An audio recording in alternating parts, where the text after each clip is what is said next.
राधे राधे। कैसे हैं आप लोग? ईश्वर कृपा से आप सब अच्छे होंगे। ईश्वर सब पे कृपा बनाए रखे, सबका कल्याण करे। आज हम बताने जा रहे हैं श्रीमद् भागवत महापुराण के 12वां स्कंद का चौथा अध्याय, 4 प्रकार के प्रलय। उसके बारे में हम बताने जा रहे हैं। उसके पहले हम कहना चाहेंगे, यदि आपने हमारे चैनल को सब्सक्राइब नहीं किया तो प्लीज़ हमारे चैनल को सब्सक्राइब कर लीजिए और बेल आइकन बटन अवश्य दबा दीजिए, जिससे कि आपको हमारे सारे वीडियोस प्राप्त हो सके और कोई भी कथा मिस ना हो आपकी। और यदि आपको कथा अच्छी लग रही है, समझ में आ रही है, तो वीडियो को लाइक शेयर अवश्य कीजिए, कमेंट में राधे राधे अवश्य लिखिए। और ये भी बताइए आप हमारी कथा कहाँ से सुन रहे हैं, और राधे राधे अवश्य लिखिए।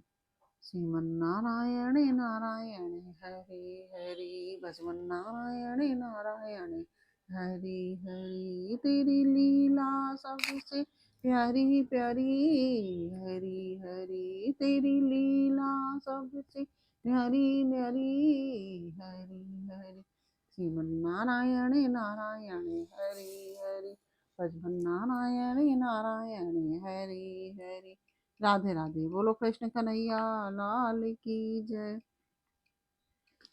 श्री सुखदेव जी कहते हैं कि परीक्षित, तीसरे स्कंद में परमाणु से लेकर द्विपरार्ध पर्यंत काल का स्वरूप और एक एक युग कितने कितने वर्षों का होता है, यह मैं तुम्हें बतला चुका हूँ। अब तुम कल्प की स्थिति और उसके प्रलय का वर्णन भी सुनो। राजन, 1000 चतुर्युगी का ब्रह्मा का एक दिन होता है। 1000 चतुर्युगी 4 युग का जो होता है, एक दिन ब्रह्मा का होता है। ब्रह्मा के इस दिन को ही कल्प भी कहते हैं। एक कल्प में 14 मनु होते हैं। एक कल्प में 14 मनु होते हैं और कल्प के अंत में उतने ही समय तक प्रलय भी रहता है। प्रलय को ही ब्रह्मा की रात भी कहते हैं, और उस समय ये तीनों लोग लीन हो जाते हैं। उस समय ये तीनों लोग हैं जो लीन हो जाते हैं, उनका प्रलय हो जाता है। इसका नाम नैमित्तिक प्रलय है। इस प्रलय के अवसर पर सारे विश्व को अपने अंदर समेटकर लीन कर ब्रह्मा और तत्पश्चात से साई भगवान नारायण भी शयन कर जाते हैं। इस प्रकार रात के बाद दिन और दिन के बाद रात होते होते जब ब्रह्मा जी अपने मान से 100 वर्ष की और मनुष्यों की दृष्टि में 2 परार्ध की आयु समाप्त हो जाती है, तब वह तत्व अहंकार और पंच तन्मात्रा, ये सातों प्रकृतियां अपने कारण मूल प्रकृति में लीन हो जाती हैं। राजन, इसी का नाम प्राकृतिक प्रलय है। और इस प्रलय में प्रलय का कारण उपस्थित होने पर भी पंचभूतों के मिश्रण से बना हुआ ब्रह्मांड अपना स्थूल शरीर छोड़कर कारण रूप में स्थित हो जाता है, घुल मिल जाता है। परीक्षित, प्रलय का समय आने पर 100 वर्ष तक मेघ पृथ्वी पर वर्षा नहीं करते हैं। जब प्रलय का समय आता है तो 100 वर्ष तक मेघ वर्षा नहीं करते हैं, किसी को अन्न नहीं मिलता है।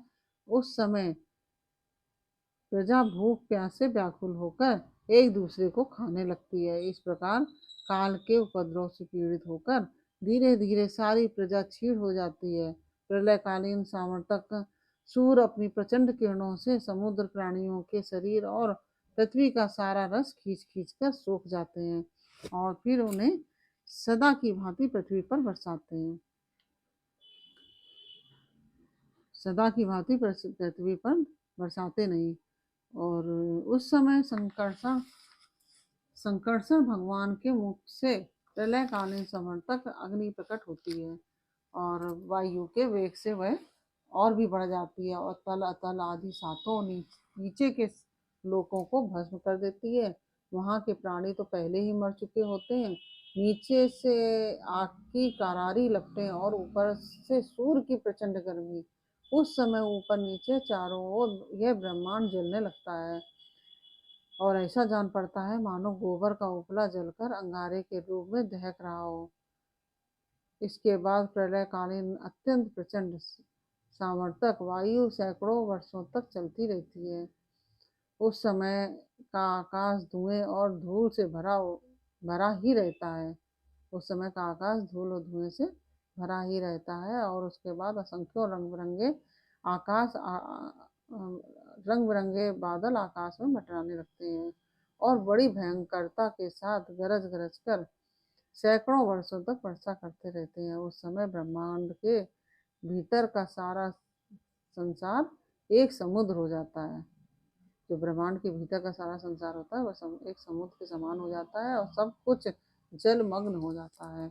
इस प्रकार जब जल प्रलय हो जाता है, तब जब जल पृथ्वी के विशेष गुण गंध को ग्रस लेता है, अपने में लीन कर लेता है। गंध गुण के जल में लीन हो जाने पर पृथ्वी का प्रलय हो जाता है। वह जल में घुल मिलकर जल रूप बन जाती है। राजन, इसके बाद जल के गुण रस को तेज स्तब्ध ग्रस लेता है और जल नीरस होकर तेज में समा जाता है। तदंतर वायु तेज के रूप गुण रूप को ग्रस लेता है और तेज रूप रहित होकर वायु में लीन हो जाता है। अब आकाश वायु के गुण स्पर्श को अपने में मिला लेता है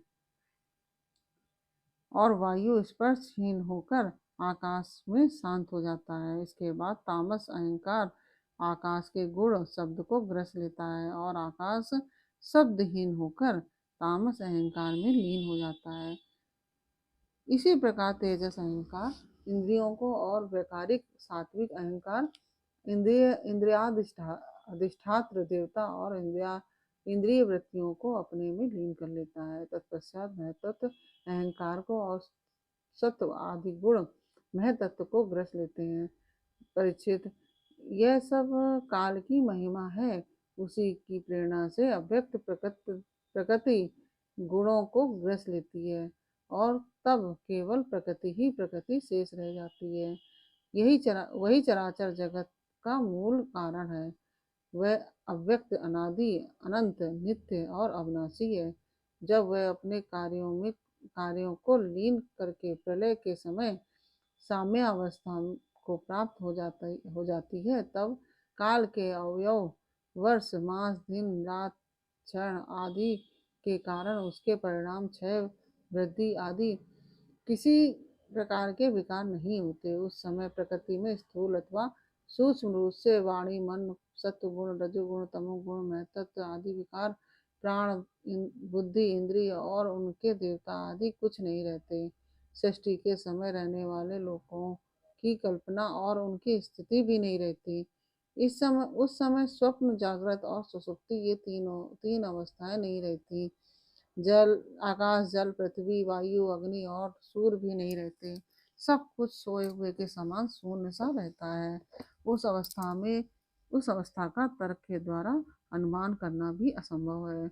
उस अव्यक्त को ही जगत का मूलभूत तत्व कहते हैं। इसी अवस्था का नाम प्राकृत प्रलय है। उस समय पुरुष और प्रकृति दोनों की शक्तियां काल के प्रभाव से क्षीण हो जाती हैं और विवश होकर अपने मूल स्वरूप में लीन हो जाती हैं। परीक्षित, अब आत्यंतिक प्रलय अर्थात मोक्ष का स्वरूप बतलाया जाता है। बुद्धि, इंद्रिय और उनके विषयों के रूप में उनका अधिष्ठान ज्ञान स्वरूप वस्तु ही भाषित हो रही है। उन सबका तो आदि भी है और अंत भी, इसलिए वे सब सत्य नहीं है। वे दृश्य हैं और अपने अधिष्ठान से भिन्न उनकी सत्ता भी नहीं है, इसलिए वे सर्वदा मिथ्या माया मात्र हैं। जैसे दीपक, नेत्र और रूप ये तीनों तेज से भिन्न नहीं है, वैसे ही बुद्धि, इंद्रिय और उनके विषय तन्मात्राएं भी अपने अधिष्ठान स्वरूप ब्रह्म से भिन्न नहीं है, यद्यपि वह इनसे सर्वथा भिन्न है। जैसे रज्जु रूप अधिष्ठान में अध्यस्त सर्प अपने अधिष्ठान से पृथक नहीं है, परंतु अध्यस्त सर्प से अधिष्ठान का कोई संबंध नहीं है। परीक्षित, जागृत, स्वप्न और सुषुप्ति ये तीनों अवस्थाएं बुद्धि की ही हैं। अतः इनके कारण अंतरात्मा में जो विश्व, तेजस और प्राज्ञ रूप नानात्व की प्रतीति होती है, वह केवल माया मात्र है। बुद्धिगत नानात्व का एकमात्र सत्य आत्मा से कोई संबंध नहीं है। यह विश्व उत्पत्ति और प्रलय से ग्रस्त है, इसलिए अनेक अवयवों का समूह अवयवी है। अतः यह कभी ब्रह्म में होता है और कभी नहीं होता है। ठीक वैसे ही जैसे आकाश में मेघमाला कभी होती है और कभी नहीं होती है। परीक्षित, जगत के व्यवहार में जितने भी अवयवी पदार्थ होते हैं, उनके न होने पर भी उनके भिन्न भिन्न अवयव सत्य माने जाते हैं, क्योंकि वे उनके कारण हैं। जैसे वस्त्र रूप अवयवी के न होने पर भी उसके कारण रूप सूत्र का अस्तित्व माना ही जाता है, उसी प्रकार कार्य रूप जगत के अभाव में भी इस जगत के कारणभूत अवयव की स्थिति हो सकती है, परंतु ब्रह्म में यह कार्य कारण भाव भी वास्तविक नहीं है, क्योंकि देखो, कारण तो सामान्य वस्तु है और कार्य विशेष वस्तु। इस प्रकार का जो भेद दिखाई देता है वह केवल भ्रम ही है। इसका हेतु यह है कि सामान्य और विशेष भाव आपेक्षिक है, अन्योन्याश्रित है। विशेष के बिना सामान्य और सामान्य के बिना विशेष की स्थिति नहीं हो सकती। कार्य और कारण भाव का आदि और अंत दोनों ही मिलते हैं, इसलिए भी वह स्वाप्निक भेदभाव के समान सर्वथा अवस्तु है। इसमें संदेह नहीं है कि यह प्रपंच रूप विकार स्वाप्निक विकार के समान ही प्रतीत हो रहा है, तो भी यह अपने अधिष्ठान ब्रह्म स्वरूप आत्मा से भिन्न नहीं है। कोई चाहे भी तो आत्मा से भिन्न रूप में अणु मात्र भी इसका निरूपण नहीं कर सकता। यदि आत्मा से पृथक इनकी सत्ता मानी भी जाए तो यह भी चिद्रूप आत्मा के समान स्वयं प्रकाश होगा, और ऐसी स्थिति में वह आपकी ही भांति आपकी भांति ही एक रूप सिद्ध होगा। परंतु इतना तो सर्वथा निश्चित है कि परमार्थ सत्य वस्तु में नानात्व नहीं है। यदि कोई अज्ञानी परमार्थ सत्य वस्तु में नानात्व स्वीकार करता है, तो उसका यह मानना वैसा ही है जैसे महाकाश और घटाकाश का आकाश आकाश स्थित सूर्य और जल में प्रतिबिंबित सूर्य का और बाह्य वायु और आंतर वायु का भेद मानना। जैसे व्यवहार में मनुष्य एक ही सोने को अनेकों रूपों में गढ़-गलाकर तैयार कर लेते हैं और वह कंगन, कुंडल, कड़ा आदि अनेकों रूपों में मिलता है, इसी प्रकार व्यवहार में निपुण विद्वान लौकिक और वैदिक वाणी के द्वारा इंद्रियातीत आत्म स्वरूप भगवान का भी अनेकों रूपों में वर्णन करते हैं। देखो ना, बादल सूर्य से उत्पन्न होता है और सूर्य से ही प्रकाशित, फिर भी वह सूर्य के ही अंश नेत्रों के लिए सूर्य के दर्शन होने में बाधा बन बैठता है। इसी प्रकार अहंकार भी ब्रह्म से उत्पन्न होता है और ब्रह्म से ही प्रकाशित होता है, और ब्रह्म के अंश जीव के लिए ब्रह्म स्वरूप साक्षात्कार में बाधक बन बैठता है। जब सूर्य से प्रकट होने वाला बादल तितर बितर हो जाता है, तब नेत्र अपने स्वरूप सूर्य का दर्शन करने में समर्थ होते हैं। वैसे ठीक वैसे ही जैसे जीव के हृदय में जिज्ञासा जगती है, तब आत्मा की उपाधि अहंकार नष्ट हो जाता है और उसे अपने स्वरूप का साक्षात्कार हो जाता है। प्रिय परीक्षित, जब जीव विवेक के खड्ग से माया में अहंकार का बंधन काट देता है, तब यह अपने एक रस आत्म स्वरूप के साक्षात्कार में स्थित हो जाता है। आत्मा की यह माया मुक्त वास्तविक स्थिति ही आत्यंतिक प्रलय कही जाती है। हे शत्रुदमन, तत्वदर्शी लोग कहते हैं कि ब्रह्मा से लेकर तिनके तक जितने प्राणी या पदार्थ हैं, सभी हर समय पैदा होते हैं और मरते रहते हैं, अर्थात नित्य रूप से उत्पत्ति और प्रलय होता ही रहता है। संसार के परिणामी पदार्थ ये नदी, प्रवाह और दीपशिखा आदि क्षण क्षण बदलते रहते हैं। इनकी बदलती हुई अवस्थाओं को देखकर यह निश्चय होता है कि देह आदि भी काल रूप सोते के वेग के सोते के वेग में बहते बदलते जा रहे हैं। इसलिए क्षण क्षण में उनकी उत्पत्ति और प्रलय हो रहा है। जैसे आकाश में तारे हर समय चलते ही रहते हैं, परंतु उनकी गति स्पष्ट रूप से नहीं दिखाई पड़ती, वैसे ही भगवान के स्वभाव रूप अनादि अनंत प्रकाल के कारण प्राणियों की प्रतिक्षण होने वाली उत्पत्ति और प्रलय का भी पता नहीं चलता। परीक्षित, मैंने तुमसे 4 प्रकार के प्रलय का वर्णन किया। उनके नाम हैं नित्य प्रलय, नैमित्तिक प्रलय, प्राकृतिक प्रलय और आत्यंतिक प्रलय। वास्तव में काल की सूक्ष्म गति ऐसी ही है।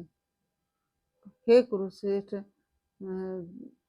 विश्व विधाता भगवान नारायण ही समस्त प्राणियों और शक्तियों के आश्रय हैं। जो कुछ मैंने संक्षेप में कहा है वह सब उन्हीं की लीला कथा है। भगवान की लीला कथाओं का पूर्ण वर्णन तो स्वयं ब्रह्मा जी भी नहीं कर सकते। जो लोग अत्यंत दुस्तर संसार सागर से पार जाना चाहते हैं, अथवा जो लोग अनेकों प्रकार के दुख दावानल से दग्ध हो रहे हैं, उनके लिए पुरुषोत्तम भगवान की लीला कथा रूप रस के सेवन के अतिरिक्त और कोई साधन, कोई नौका नहीं है। ये केवल लीला रसायन का सेवन करने से ही अपना मनोरथ सिद्ध कर सकते हैं। कुछ मैंने तुम्हें सुनाया, यही श्रीमद् भागवत पुराण है।